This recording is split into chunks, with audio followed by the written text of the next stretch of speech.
cacu c'Uburundi batumire bahire. Umunsi mukuru wahariwe umutangakori mu Burundi urarengeye ibirori kubera nakaryo nyako leta y'u Burundi ibicishije mu kigo OBE ifatanije n'abatangakori baba baronse umwanya wo gukezanya, aho leta iyo nkomoko y'umurimo wo gutoza amakori ishimira ku mugaragaro abatangakori bo nkingi y'iterambere ry'igihugu baba barabaye akarorero mu gutanga neza amakori mu mwaka tuba turangije.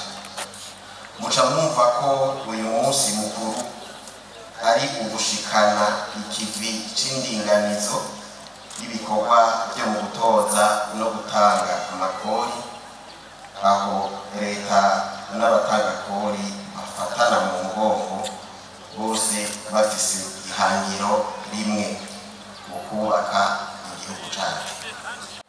Uyu munsi bawise umunsi w'abatangakori, ariko jewe kubw'iwanje numva ari umunsi w'abagwizatunga. Aha bari ngaha bose muri iki kibuga nta n'umwe atari umugwizatunga. Uyu munsi rero ni mwiza, akenguruka ko batoye n'icivugo ciza yuko umutangakori yotanga amakori n'amatagisi ahimbawe. Kugira bahinde bavuga ngo ahimbawe hariho imvo, ni ukuvuga yuko hariho abatangikori badahimbawe. Ivyo rero navyo nyene kubona badahimbagwa hariho imvo, ni ukubera ibihe Uburundi bwaciyemwo wamenga utanze ikori uyihaye abantu, ntiwamenya ko urihaye wewe nyene. Aho rero umva ntiwohimbagwa uzi kuri ko uha umugwi w'abantu.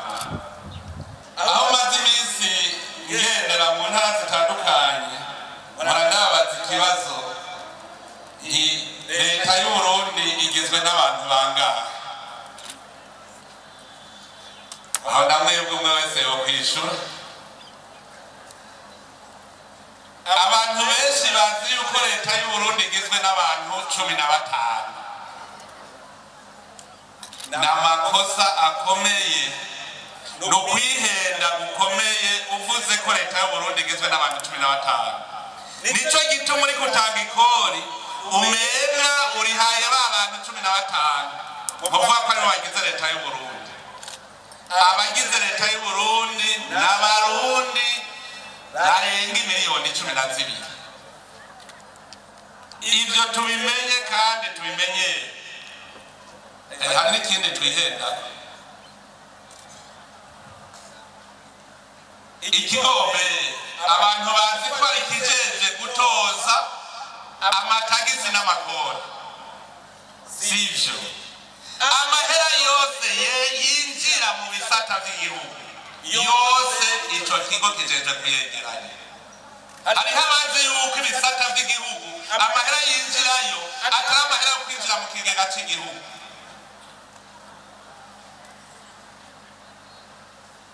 Hariho ababizi mugaraganda babwire amahera yose yinjira mu gisata ico arico cose cy'igihugu yategerezwa kubazwi n'ikigo OBE. Nico gituma ubu tujaduhaguruka ikigo OBE, noneho mu gifaransa muravyumva neza, Office Burundais des Recettes. Ni ukuvuga amahera yose yinjira mu bisata bitandukanye by'igihugu yategerezwa kuba harugwa mu kigega cy'igihugu. Igituma bavuga ko Burundi bukenye ni kubera iki? Bavuga ko bukenye kubera ibikorwa biva mu mwimbu ntibiharugwa, umenga duharura amatagisi n'amakori gusa ko ariyo mahera igihugu cinjije. Sivyo? Aha nibaza yuko hatabuze abaganga bakorera mu bitaro bitandukanye. ukabona amahera arinjira mu bitaro ntumenya aherera.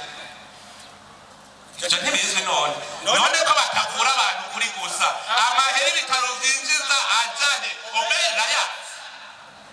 Oberayat ndabizi ko atayazi ayinjira mu bitaro. Amahera yinjira mu makomine ndazi ko Oberayat none sa y'igihugu dutegerezwa yose kuyabona amahera yinjira mu bisata by'igihugu, hanyuma rero ayo mahera akagenda gukora ibikorwa by'iterambere mu gihugu. Mu makomine harimo, mu bitaro harimo, hose harimo iterambere ry'igihugu. Nico gituma rero uyu munsi n'uw'inkebuzo ikomeye cyane. Mugabo rero imbere yuko twigisha ngira ngo yari ntangamarara nagira maze heze mwebwe bagwizatunga.